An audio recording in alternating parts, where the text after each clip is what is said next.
Okay, hello everyone and welcome to the video.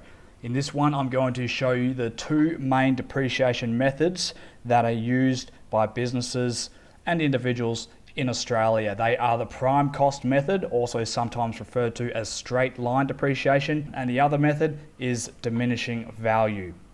So let's do a bit of a demo here. Let's say we went out and bought an asset. It could be anything. We'll pretend it's a vehicle that you bought for your business.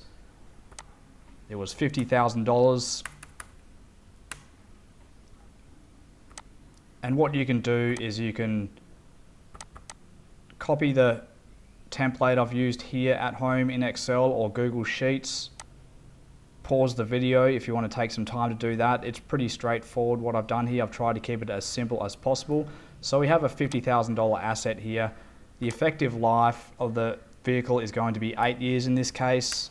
So the formula for working out the depreciation rate for a prime cost depreciated asset is equals 1 divided by the number of years, enter, and then we'll click on the percentage button to make that 12.5%.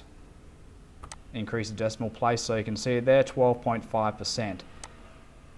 And I'll show you the first few years of what this looks like. So let's say in the first year, we're going to ignore pro rata depreciation in the first year. Let's just pretend we held the asset for the full year.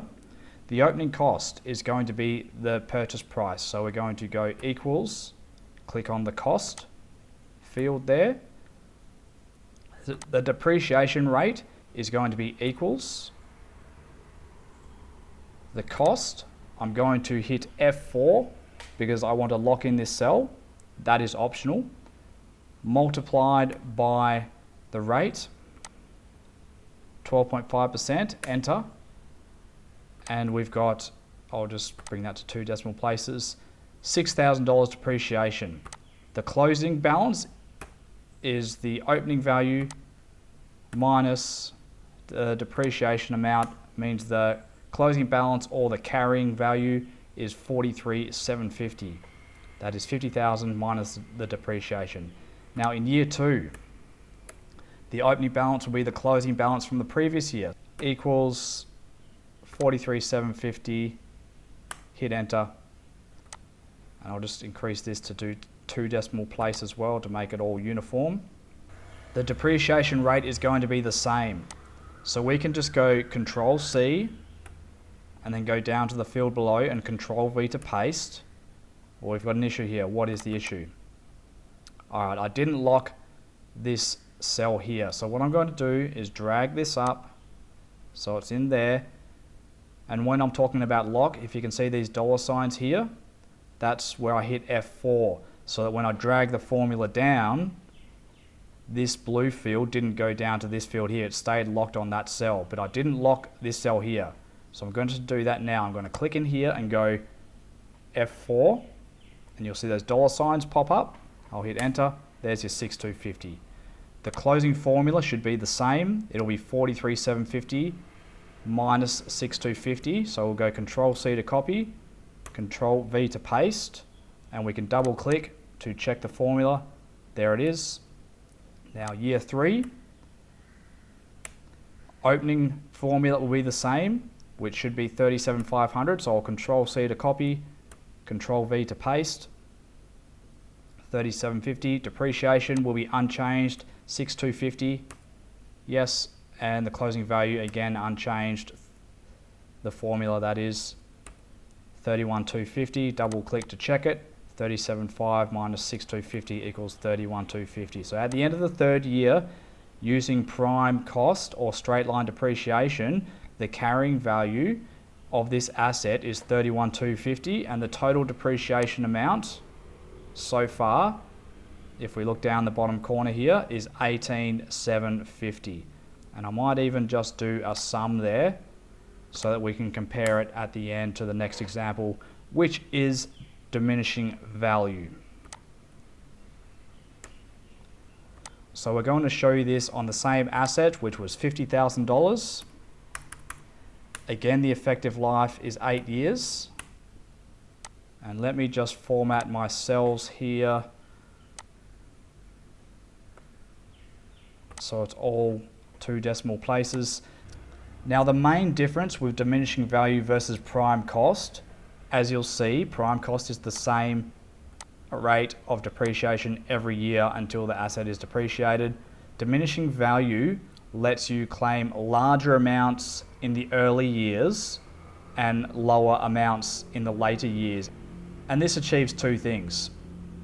One, most businesses prefer diminishing value because it creates higher tax deductions in the early years when the time value of that asset is still at its highest. So to say the value of what you spent is at a higher value in the early years because inflation hasn't inflated away the amount of money you spent on it. So this allows you to claim higher depreciation amounts in the early years, and it probably also is more accurate in the sense that if you buy a new car, they tend to depreciate at a faster rate in the early years. So a lot of businesses do prefer to use diminishing value. Now let's show you how the rate is calculated for the ATO.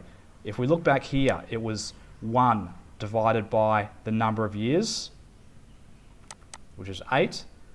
The difference for diminishing value with the ATO formula is instead of having 1, the whole value, divided by the effective rate, they let you to essentially double that. So the formula is the same, but instead of being 1 divided by the rate or divided by the years, it is going to be 2 divided by the years. So we'll go equals 2 divided by the number of years, and this should be 25%, double this rate here.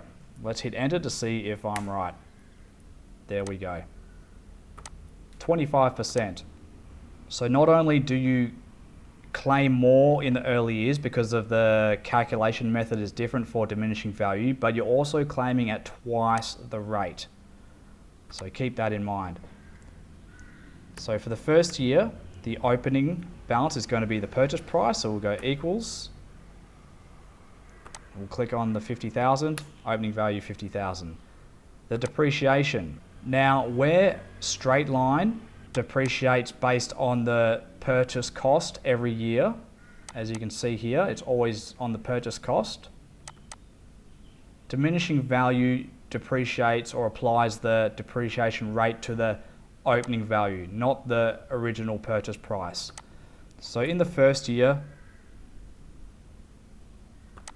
the opening value is the purchase price, so we'll go 50,000 multiplied by 25%. Now because we're going to continue to reference this 25% in years 2 and years 3 and so on, I'm going to lock this by hitting F4, and you can see those dollar signs pop up to mean the cell is locked. I'll hit enter.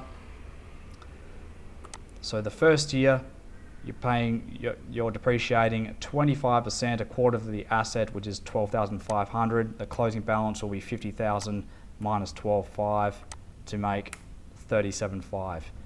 Now in year 2, the opening value formula is the same as we used for prime cost. That's the closing value from the previous year.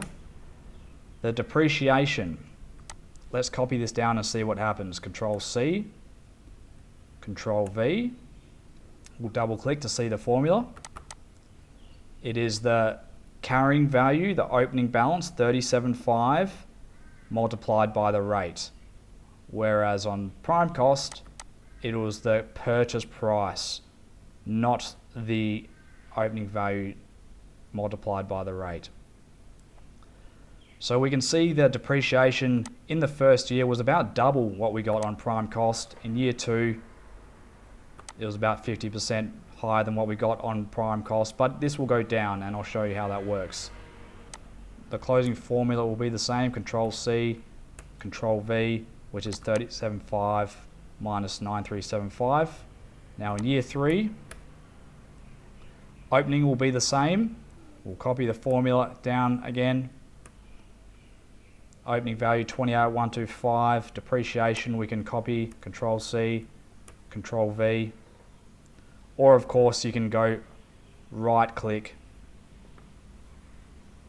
copy, and then right click paste, or you can even just drag the formula down. If you click on the bottom right corner there, drag it down, that'll do the same thing. So 28,125 multiplied by 25% is now 7,031. The closing balance will be the same formula, 21,093. So as we can see now, in year 3, the depreciation on diminishing value is still higher than prime cost, but I'm going to show you the 4th year, because in this year you will see the depreciation rate on diminishing value actually dip below prime cost. So let's just do this quite quickly. I'll just copy the whole line.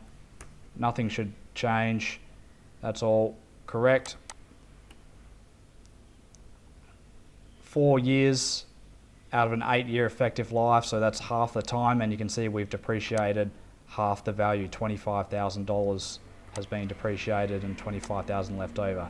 Now let's look at the 4th year for diminishing value. Control C, Control V, opening value 21,093. The depreciation rate, I'll go Control C, Control V, copy and paste, and that's gone down now to 5243, the closing rate, 15,820.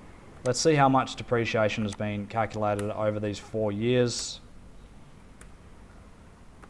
So as we can see, over these 4 years, we have had $34,000 worth of depreciation, $34,000 worth of tax deductions using the diminishing value method. On the straight line method, we've had $25,000. So we've got higher deductions on diminishing value, but the other interesting thing is by the time year 4 comes around, the annual depreciation has dropped below what we are claiming on straight line, which just stays fixed throughout the 8-year period.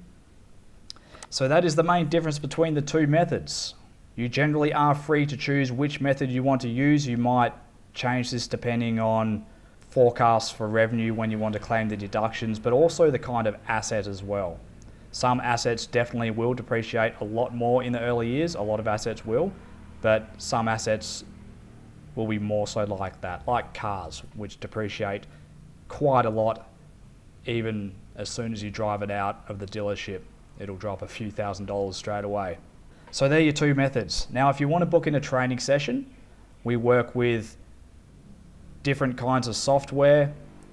Not only Excel, we do Xero, QuickBooks, MyOb, bookkeeping training, accounting training, all of that. You can head over to qtraining.net.au. You can book in a training session there where we can do a one-on-one Zoom training session, and I'll show you exactly what you need to do so that you can be confident in your bookkeeping work. Thank you for watching, and we'll see you in the next one.